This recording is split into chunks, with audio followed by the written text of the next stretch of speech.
Assalamualaikum warahmatullahi wabarakatuh. Kami dari kelompok 1 akan menjelaskan materi tentang keterampilan berbahasa. Tetapi sebelum itu, kami akan memperkenalkan diri terlebih dahulu. Kelompok 1 beranggotakan 5 orang, yaitu terdiri dari Diana Natalia dengan NIM 205231001, Aziz Bahtiar Sidik dengan NIM 205231002, Meira Alicia Asmara dengan NIM 205231021, Febrilia Tias Indria dengan NIM 205231039, dan Nita Fitria Susilawati dengan NIM 205231040 akan menjelaskan materi tentang keterampilan berbahasa. Simak videonya dengan baik ya teman-teman. Oke, langsung saja kita masuk ke materi. Pengertian keterampilan berbahasa. Terampil sendiri bermakna cakap atau mampu dan cekatan, sebagai kata dasar dari kata keterampilan. Sedangkan keterampilan bermakna kecakapan atau kemampuan dan kecekatan. Keterampilan berbahasa adalah kemampuan dan kecekatan menggunakan bahasa yang meliputi membaca, berbicara, menulis, dan menyimak.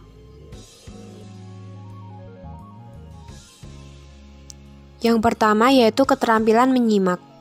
Menyimak adalah proses kegiatan mendengarkan lambang-lambang lisan dengan penuh perhatian, pemahaman, apresiasi, serta interpretasi untuk memperoleh informasi dan menangkap isinya yang disampaikan oleh pembicara melalui bahasa lisan. Jenis-jenis menyimak ada dua, yaitu menyimak ekstensif dan menyimak intensif. 1. Menyimak ekstensif adalah kegiatan menyimak yang tidak memerlukan perhatian, ketentuan, dan ketelitian, sehingga penyimak hanya memahami seluruh garis besarnya saja. Menyimak ekstensif meliputi A. Menyimak sosial, B. Menyimak sekunder, C. Menyimak estetik, D. Menyimak pasif. Yang kedua yaitu menyimak intensif, adalah kegiatan menyimak dengan penuh perhatian, ketentuan, dan ketelitian sehingga penyimak memahami secara mendalam. Menyimak intensif meliputi A. Menyimak interogatif, B. Menyimak eksploratif, C. Menyimak kreatif, D. Menyimak konsentratif, dan E. Menyimak selektif.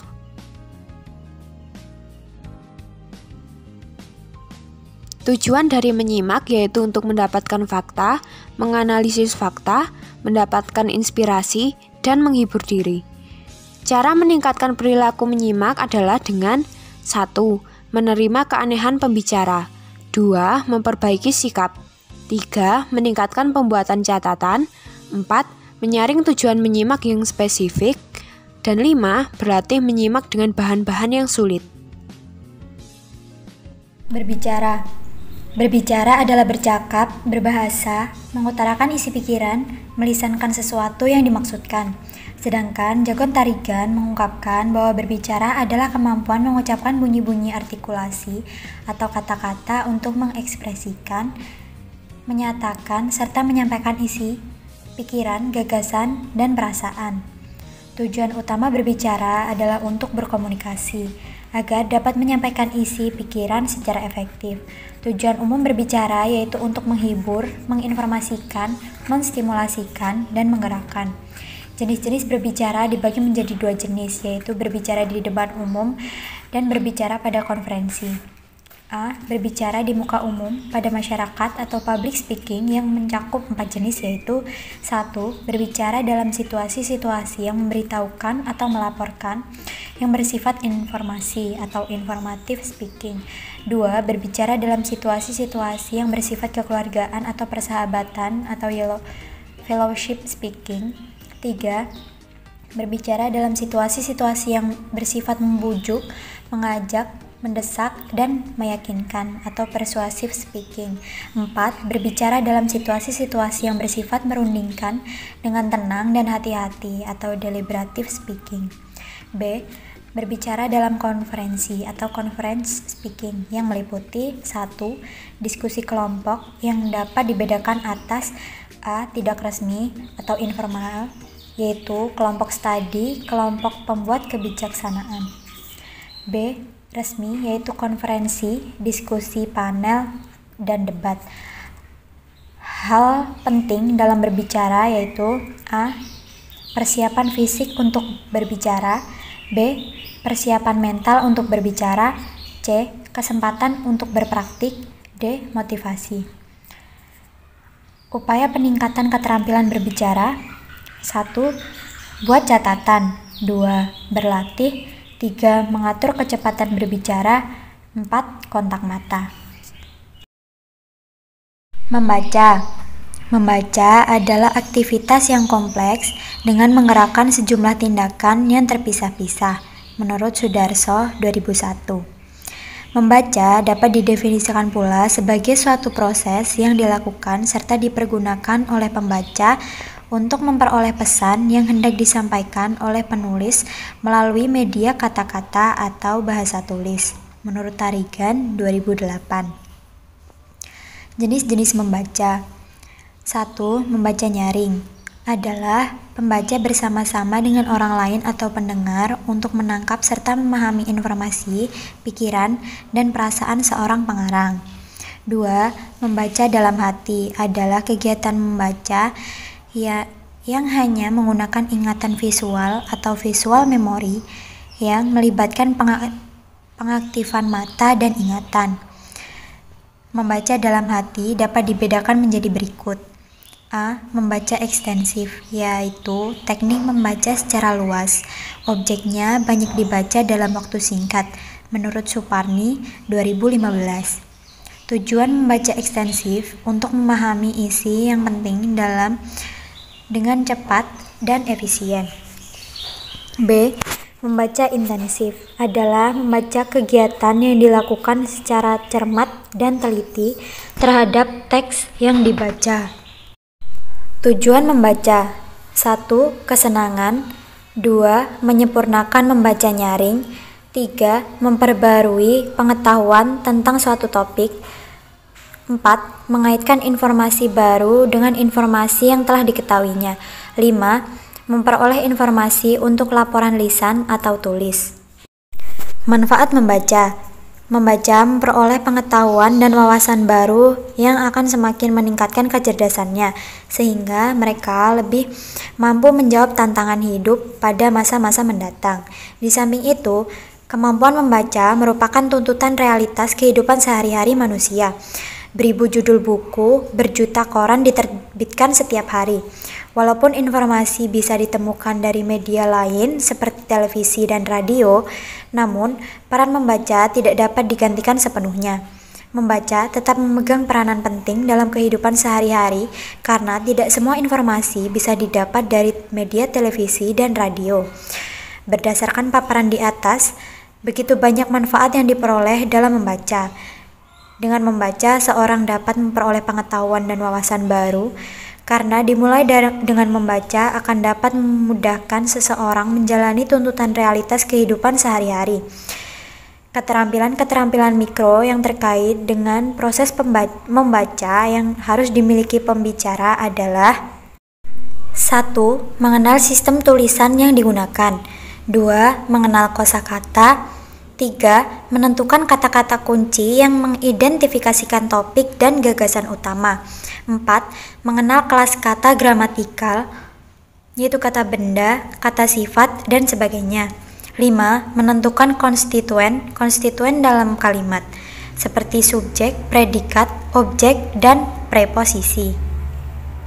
Menulis berarti mengekspresikan secara tertulis gagasan, ide, pendapat, atau pikiran dan perasaan yang diwujudkan dalam bahasa. Menulis merupakan suatu keterampilan berbahasa yang dipergunakan untuk berkomunikasi secara tidak langsung, tidak seperti tatap muka dengan orang lain. Menulis merupakan kegiatan produktif dan ekspresif. Tujuan menulis: yang pertama, assignment purpose, atau tujuan penugasan. Tujuan penugasan ini sebenarnya tidak mempunyai tujuan sama sekali. Penulis menulis sesuatu karena ditugaskan, bukan atas kemauannya sendiri. 2. Persuasive purpose, atau tujuan persuasif. Tulisan yang bertujuan meyakinkan para pembaca akan kebenaran gagasan yang diutarakan. 3. Self-expressive purpose atau tujuan pernyataan diri. Tulisan yang bertujuan memperkenalkan atau menyatakan diri sang pengarang kepada para pembaca. 4. Creative purpose atau tujuan kreatif. Tulisan yang bertujuan mencapai nilai-nilai artistik, nilai-nilai kesenian, dan sebagainya. 5. Problem solving purpose atau tujuan pemecahan masalah. Penulis ingin memecahkan masalah yang dihadapi. Penulis ingin menjelaskan gagasannya sendiri agar dapat dimengerti dan diterima oleh para pembaca. Manfaat menulis. 1. Sebagai media merencanakan target yang ingin dicapai. 2. Sebagai gudang inspirasi.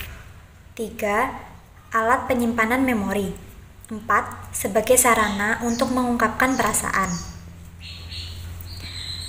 Cara meningkatkan keterampilan menulis. 1. Banyak membaca. 2. Menulis secara teratur. 3. Belajar menulis yang baik dan benar.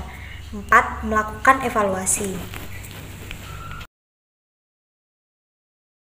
Materi berikutnya adalah materi keterkaitan antar aspek keterampilan berbahasa. Setiap keterampilan berbahasa mempunyai hubungan erat antara keterampilan berbahasa satu dengan yang lain. Keempat keterampilan merupakan satu kesatuan sehingga dinamakan catur tunggal. Aspek yang pertama adalah hubungan menyimak dan berbicara.